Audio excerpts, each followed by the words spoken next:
είσαι muy temola, amante mola, amante mola.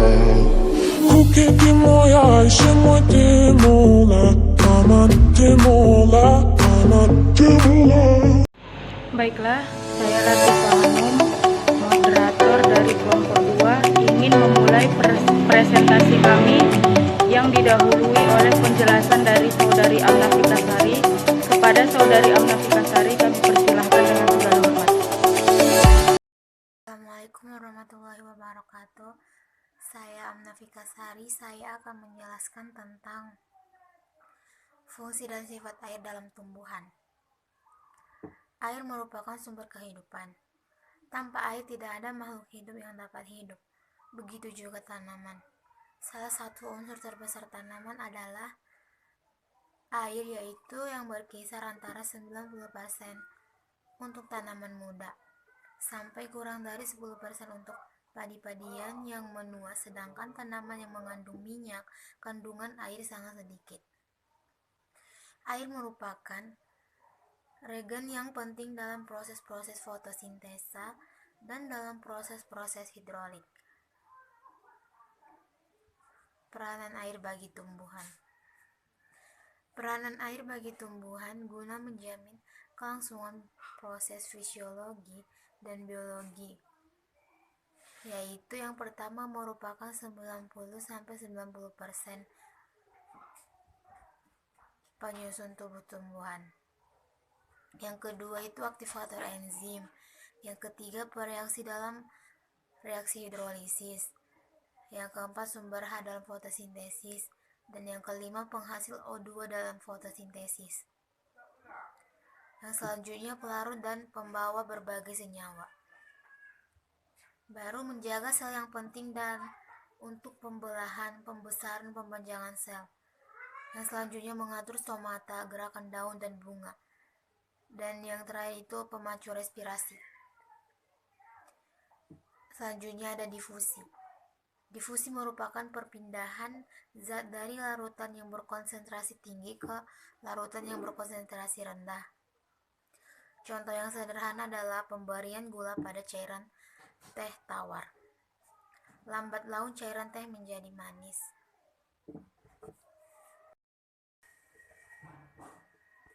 Selanjutnya, faktor-faktor yang mempengaruhi difusi. Yang pertama, suhu. Suhu makin tinggi, difusi makin cepat. Yang kedua, BM makin besar, difusi makin lambat.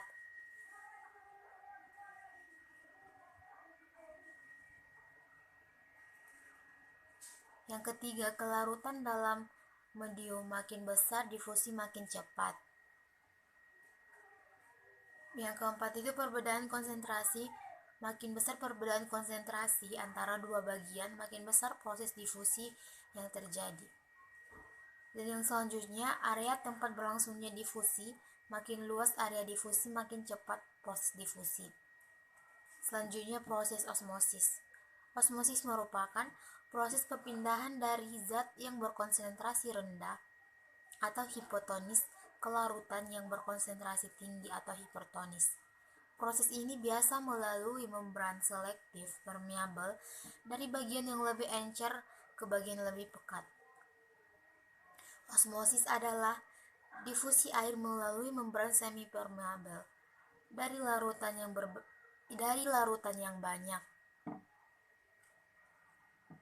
Osmosis adalah fenomena yang penting di dalam sistem biologis karena kebanyakan membran biologis bersifat semipermeabel. Selanjutnya ada proses plasmolisis. Sel tumbuhan dapat mengalami kehilangan air apabila potensial air di luar sel lebih rendah daripada potensial air di dalam sel. Jika sel kehilangan air cukup besar, maka ada kemungkinan volume ini akan menurun besar sehingga tidak dapat mengisi seluruh ruangan yang dibentuk oleh dinding sel.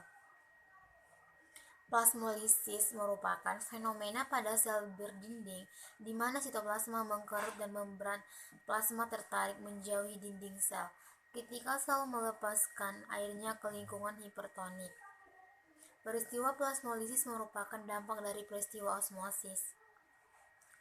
Plasmolisis hanya terjadi pada kondisi ekstrem dan jarang terjadi di alam.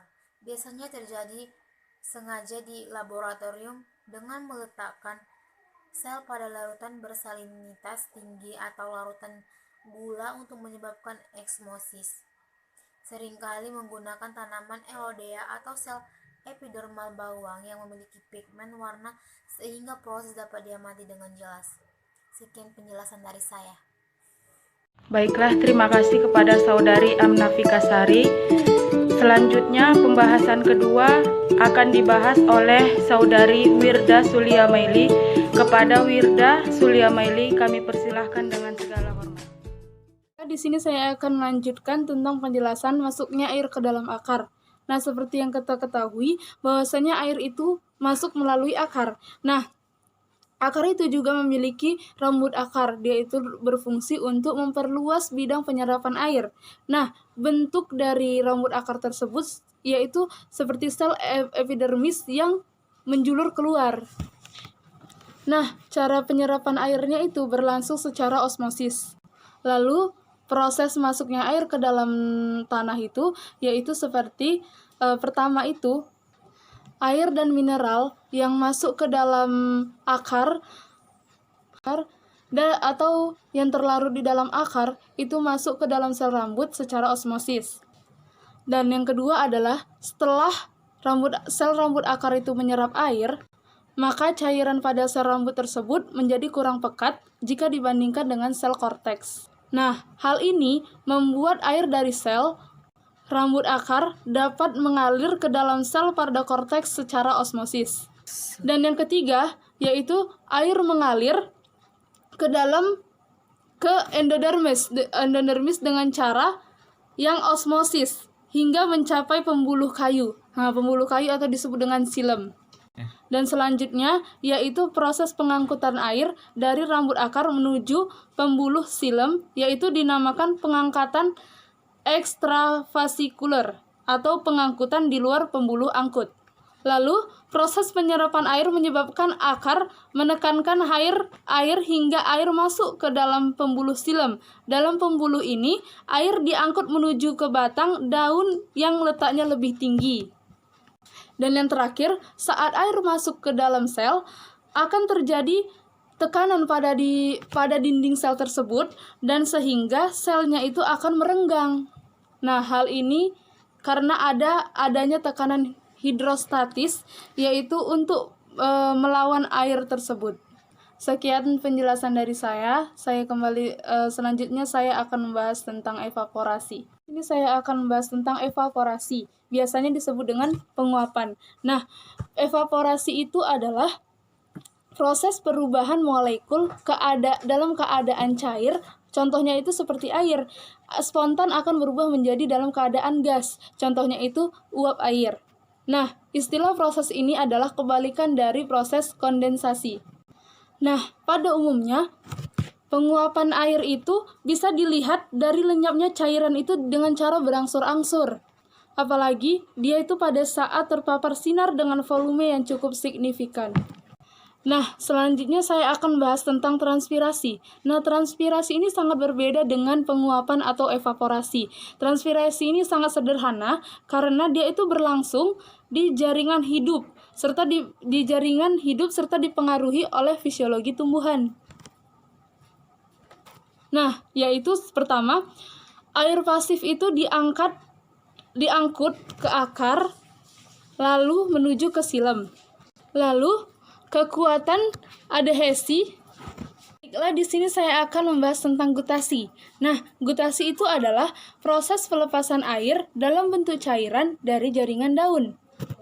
Nah, istilah dari gutasi ini adalah pertama kali dari Burgerstein. Nah, proses gutasi ini terjadi pada struktur daun yang persis dengan stomata yang bernama Hydrotroda. Lalu, gutasi ini bisa diamati dengan munculnya tetes-tetes yang ada pada daun, di tepi daun, yang tersusun secara teratur. Lalu mekanisme dari gutasi.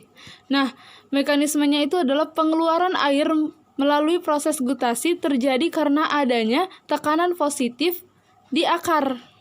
Walaupun saat laju transpirasi itu rendah, akar itu terus menyerap air.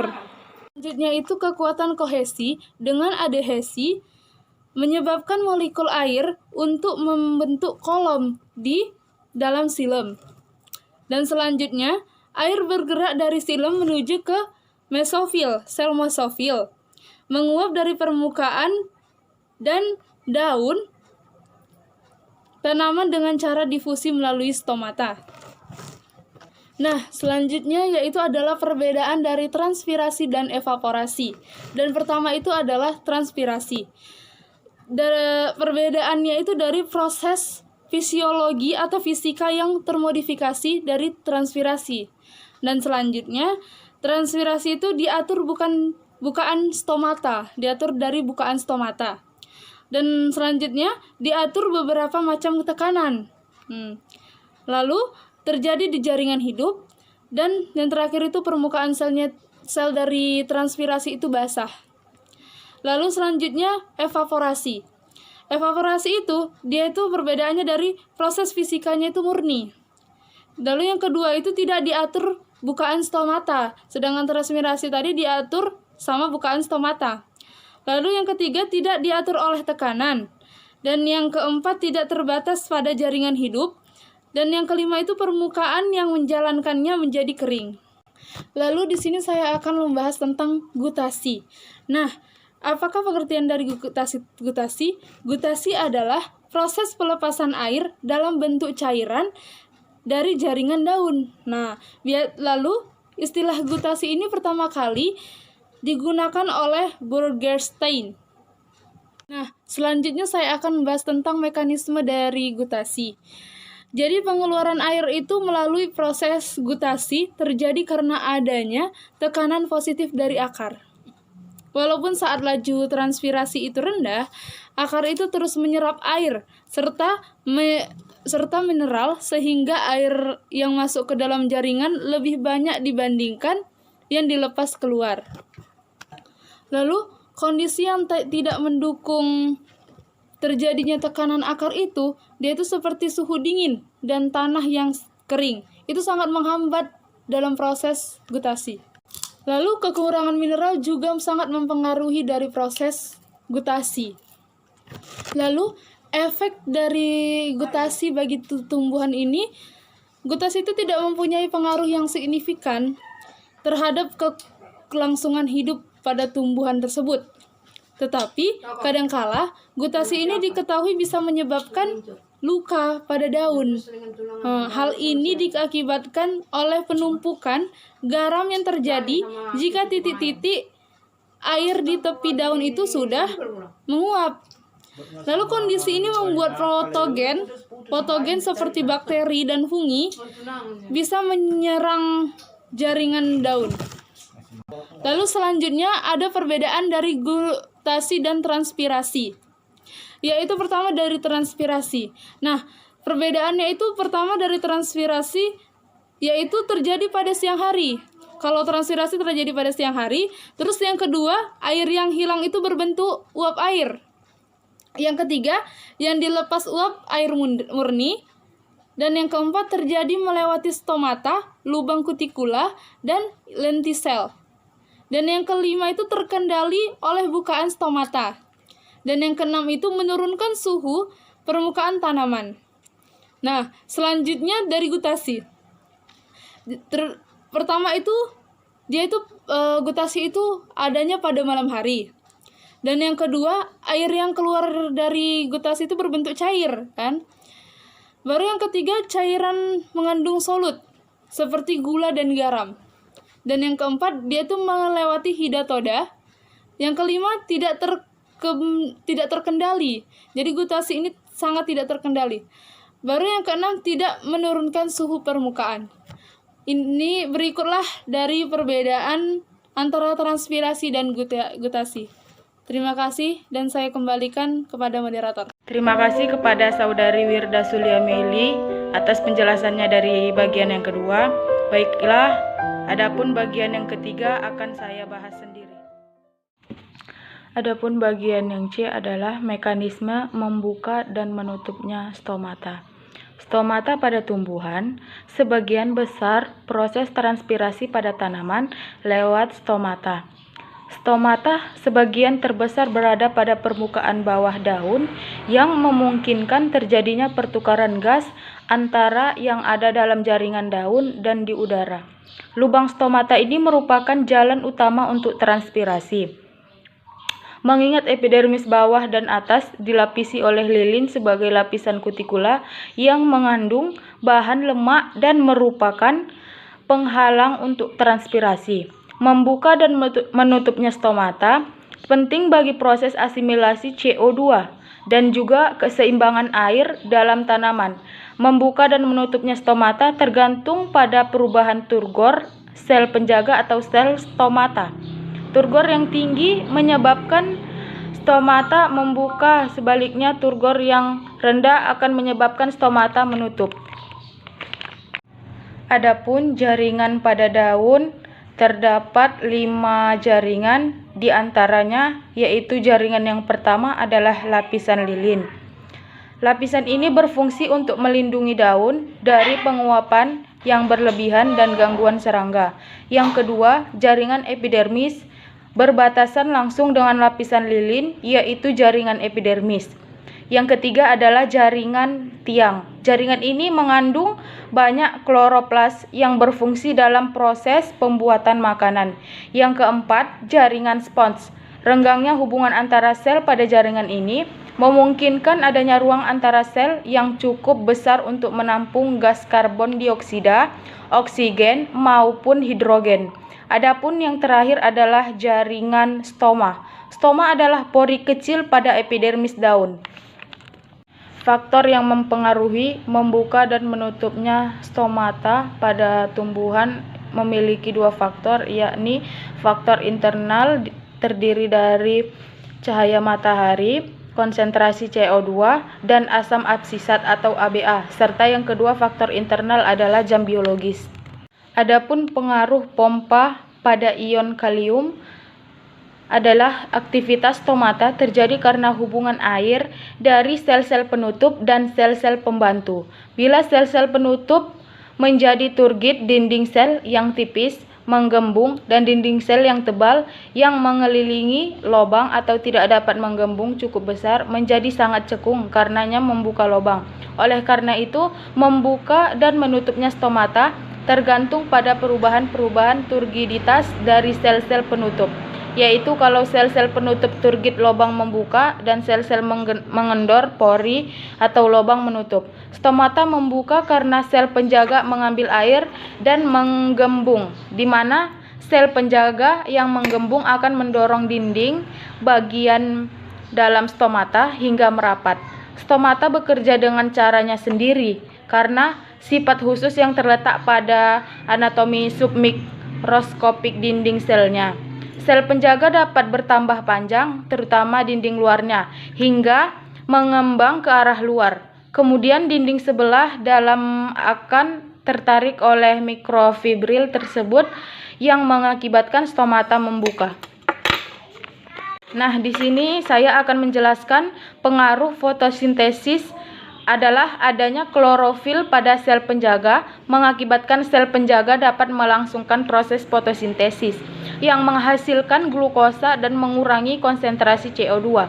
Glukosa larut dalam air sehingga air dari jaringan di sekitar sel penjaga akan masuk ke dalam sel penjaga yang mengakibatkan tekanan turgor sel penjaga naik sehingga stoma akan membuka.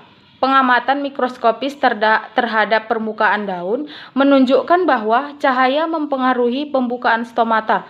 Pada saat redup atau tidak ada cahaya, umumnya stomata tumbuhan menutup. Ketika intensitas cahaya meningkat, stoma membuka sehingga mencapai nilai maksimum. Mekanisme membuka dan menutupnya stomata dikontrol oleh sel penjaga.